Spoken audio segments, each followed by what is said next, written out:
Hello and welcome back, everybody, but probably nobody. This is ThorW, and we're continuing our journey through Dark Souls 3, and we have just gotten off doing a bunch of stuff in Archdragon Peak with only one real final thing for us to do, is to ring that big giant bell that we were told not to ring because if you want to follow the path of the dragon, don't do it. Well, I've already followed the path of the dragon. The path of the dragon sucks dick. I followed it, and the equipment is terrible. I also farmed that snake lady a few times until we got the medicant staff, which is her unique drop, and it's actually pretty rare, and I got it relatively early, which is nice, because I remember farming it the first time took forever. Okay, the mendicant's staff, a staff with a small bowl attached to the tip, similar to a mendicant's crook. Absorbs additional souls from fallen foes. The staff history is unclear. It may be a relic of an ancient serpent's greed, or a ritual artifact used to summon souls.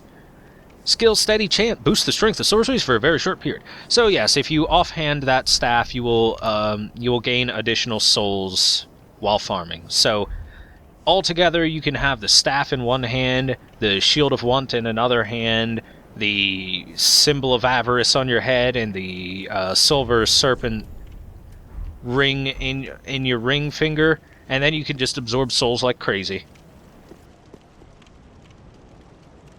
Now then, nothing will remain once the bell has tolled. Well, we shall ask for whom the bell tolls. The bell tolls for thee. Let's pull that lever. Get some cool stuff happening.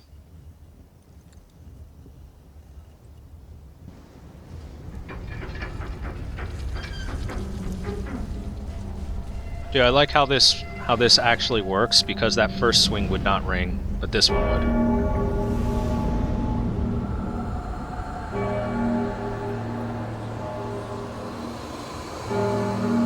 Hey, there's the wyvern that the Havel killed.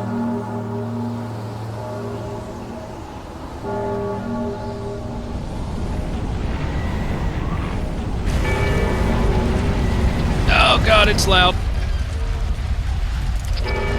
Can't handle.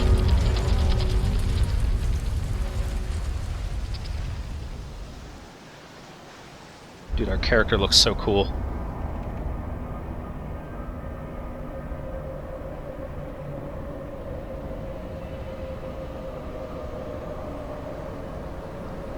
So yeah, the messages were not lying. This place will be hecked the heck up when you ring that bell. And that goes for everywhere. Out here, everything is stormy and cloudy. Over there and inside, everything is stormy and cloudy. Sure, the enemies are still roaming around and everything like that, but it is stormy and cloudy all over the place. And now, if we drop down here, we land on some fog. So this is... we're about to face off against what is widely considered probably the hardest boss in this game. Many people say that this boss is terribly difficult, incredibly hard to fight, and one of the most difficult fights in the game easily, and kills people like dead. So I'm gonna punch him to death. Let's go punch him to death. Yeehaw with my demon fists.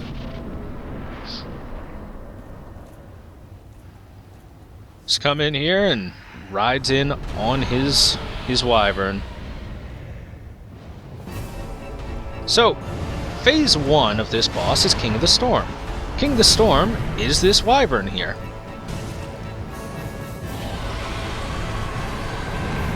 Who is perfectly fine at breathing fire.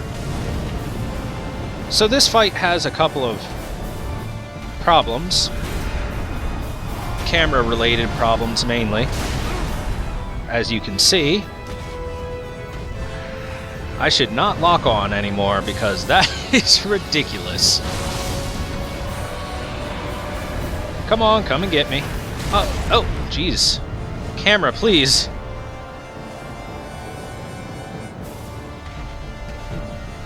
Oh, darn, missed. You can actually get a smack in on him before he charges off like that.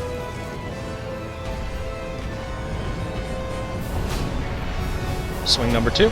Yep. It's so hard to gauge his distance. There we go. We got a couple good hits in there.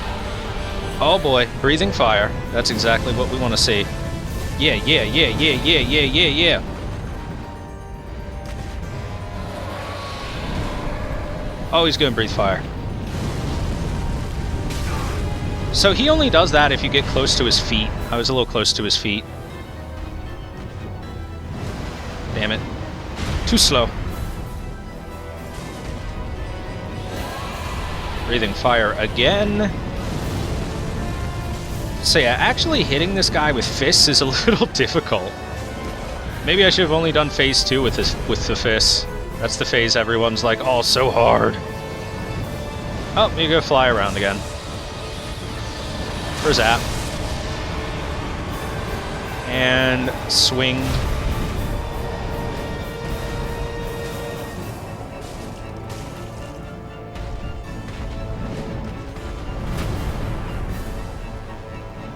So yeah, you actually want to hit this dragon's face as much as possible.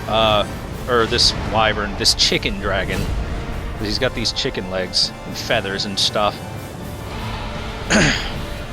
Hitting him in the legs does significantly less damage, and if you hit him in the head enough times, this happens.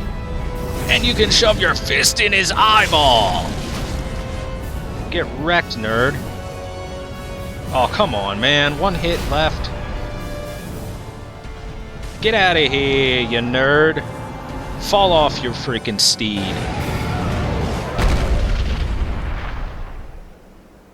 And the dragon is dead.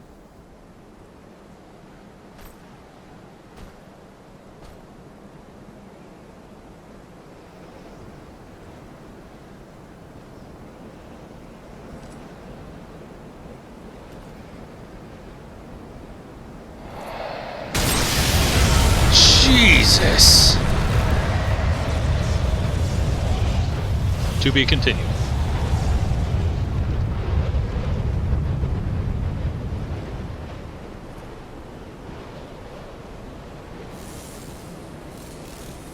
Now, it is time for the actual boss fight. This is the Nameless King. Good roll. Top level. Just gonna heal up, because why not?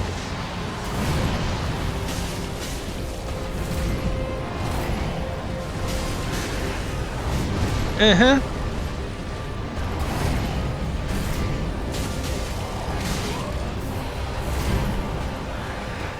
Yeah, I thought you would do the follow-up.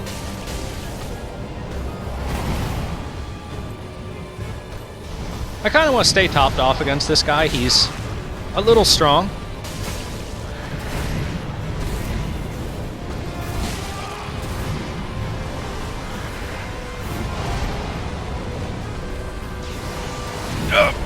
Gotta be careful. That is a grab, actually.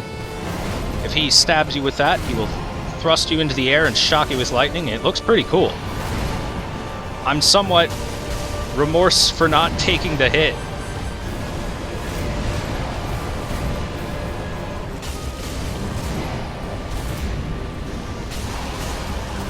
Oh, come on, Nameless King. I'm just punching the crap out of you.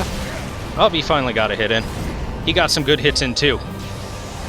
Oh, there it is! There it is! Oh, it looks cool. It looks cool, so I'm fine with taking the hit. Don't want to take that hit, though. That hit hurts.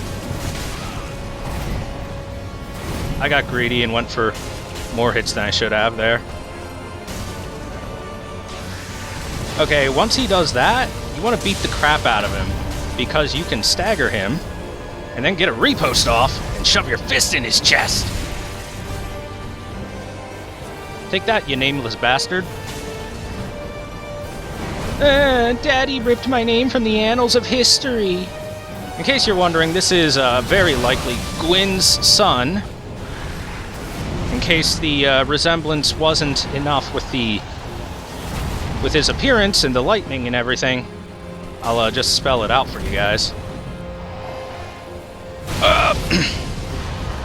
Getting hit by the stomp would suck.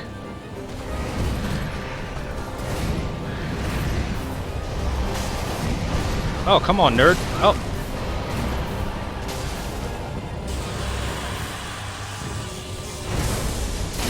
Okay, that's the move I prevented earlier by staggering him.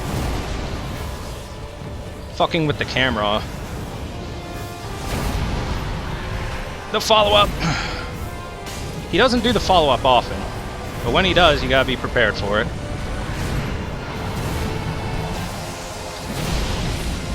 This is one of my worst fights against him, ever. I guess I am talking a bit.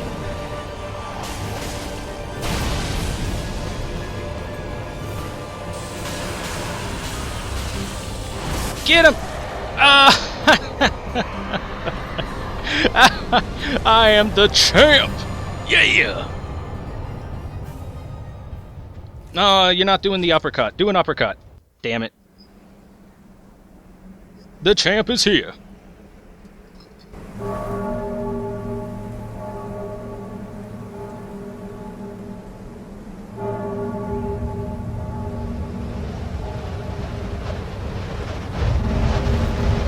God, my controller vibrated like hell there.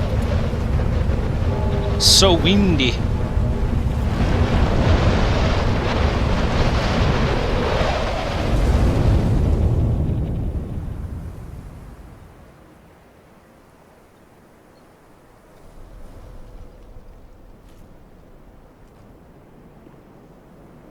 And with that, the storm has been cleared, and the Nameless King has been defeated. Soul of the Nameless King. And hey, look, that gate that was closed before is open now. Go ahead and light this bonfire. Where are we? Let's see, we are... Nope, Nameless King. Oh, by the way, the weapon art for this, for these fists is really cool. It does no damage, but it looks awesome. Freaking cool. If it actually did damage, that'd be astounding. Okay, so for beating him, we get a Titanite slab.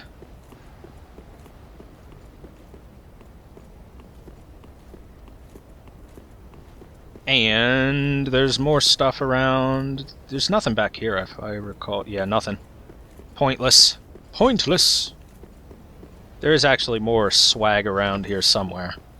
It's probably just further forward. It's further up. Somewhere. Ah, here it is. Way up here. Way up here. The Dragon Slayer set. And I think that's everything. I'm gonna do a quick peek around. Doesn't look like there's anything else up here. I'm pretty sure there's not.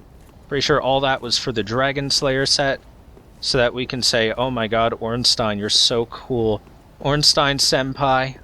Oh, sorry. Sorry, everyone. Got a little bit gushy, a little bit gooey. And if we come back here, oh look, this is back in the first room that we started in. This is that gate that wasn't open that had Ornstein's spear there. And now we've got Ornstein's armor. So, let's go ahead and take a look at our new spoils. Soul of the Nameless King. If you look at the Nameless King soul, it's all swirly and special and large and all that. Because it's a god soul. Soul of the Nameless King. The Nameless King was once a dragon-slaying god of war, before he sacrificed everything to ally himself with the ancient dragons. In addition to that, we got Ornstein's set, so we'll take a quick peek at that. Dragon Slayer Helm. Golden Lion Helm associated with Dragon Slayer Ornstein, from the Age of Gods, and imbued with the strength of lightning. In the Dragonless Age, this knight, who long guarded the ruined cathedral, left the land in search of the Nameless King, and apparently found him. Whether that was a good or bad thing for his sake is kind of hard to tell, because we do find his armor abandoned, not really on a corpse. Golden Lion armor, I don't think anything says anything different. I'm gonna go ahead and say it doesn't. Like, we didn't even find his armor. We didn't find his armor really on a corpse or anything. We just kind of found it here, discarded. Just lying there. Ah, lion armor, just lying there. What was that laugh? Oh, jeez. I'm having too much fun. I'm having way too much fun. Okay, let's go over here and talk to Ludlis. And let's check what we can get from the Nameless King's soul.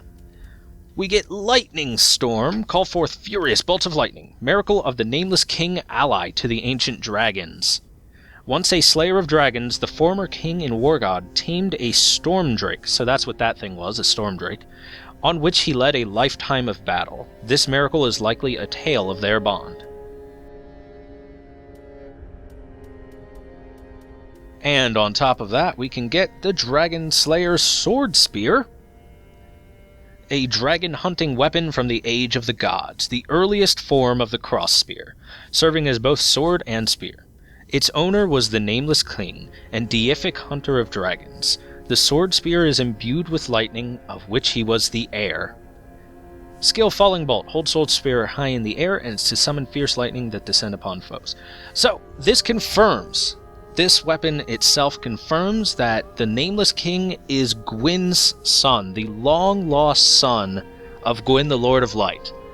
It was theorized in Dark Souls 1 that maybe it was Solaire, considering his son was kicked out of the Age of the Gods, and his name's stricken from the archives and everything like that. And Solaire was searching for his own son and everything like that, and he seemed like just a normal guy, but super strong.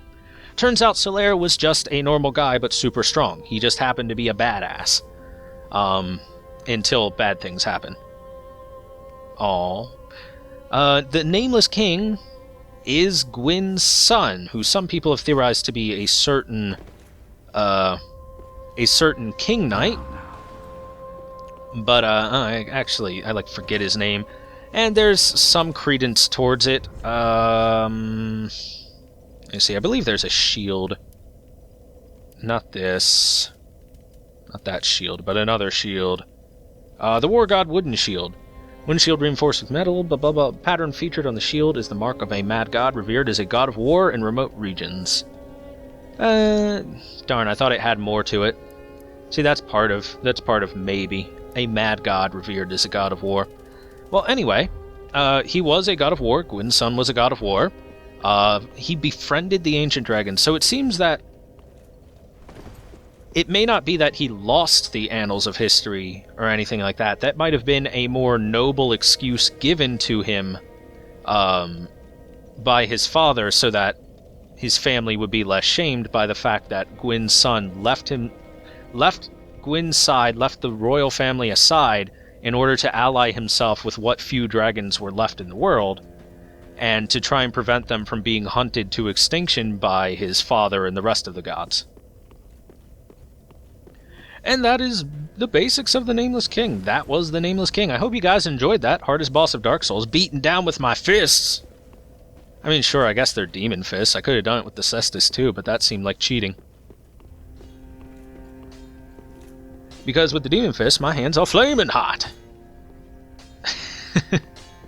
I had a lot of fun with that episode, with fighting the Nameless King barefisted. Killing his dragon was hard.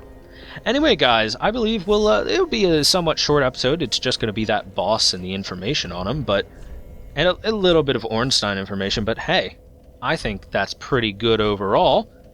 On the next episode, we will tackle Lothric Castle, the final area of the game, or at least leading towards the final area of the game. And we are winding down towards the end of this playthrough. I hope everyone has been having a lot of fun, and I hope you guys will join me for the remaining few episodes. So thanks for watching, everyone. I've had a real great time making this series so far, and the final episode should be fun. I'll see you guys next time. Bye-bye, everybody.